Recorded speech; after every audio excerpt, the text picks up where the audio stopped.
FORA.tv. The world is thinking. Let me jump in to say that the fundamental situation right now is a slow growth period. 0.6% growth in GDP for fourth quarter 2007 was announced by the Commerce Department this morning.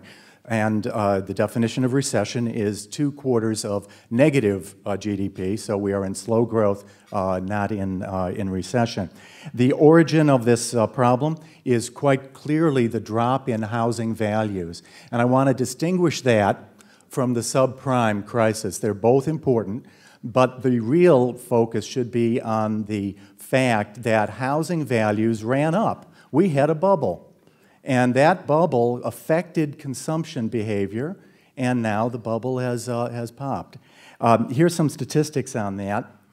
From first quarter of '96 to the last quarter of '06, the value of the housing stock in the United States rose from $6.5 trillion to $20.5 trillion. More than a threefold increase. If you simply kept pace with inflation, it would have gone up by 48%. Instead, it's going up by over 300%, okay? That's the bubble. That's the growth. And in the last year, that number, that 300% number, finished off in December of '06. So from December '06 to December '07, nationally, we've had a drop of 7.7%. That is not much after a 300% run-up. In the state of California, the drop has been 16.5%. So the decline is upon us, but look at the growth that preceded it. It was long overdue for a correction. And the reason I emphasize that is you get a lot of attention on the fact that nobody may be too great a statement, but very few people are now withdrawing from their equity in their homes. You're not getting so many refinancing to withdraw equity and spend it. But that was a small, small part of economic consumption stimulus.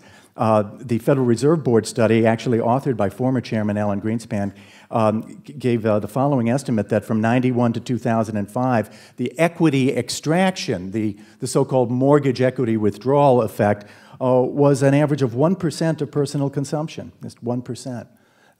So the fundamental is this, that people have what's called a wealth effect in deciding how much they spend. They take a self-analysis of how much wealth they have.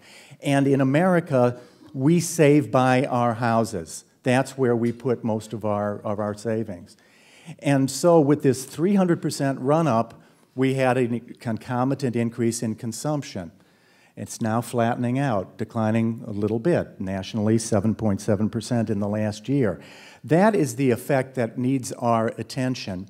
And it's essential in addressing this crisis that we target our relief to that phenomenon. Get people who might leave their homes to stay in their homes, because that's how they save, that's how they build up wealth, and that wealth effect is the largest contributor of the housing sector to the GDP.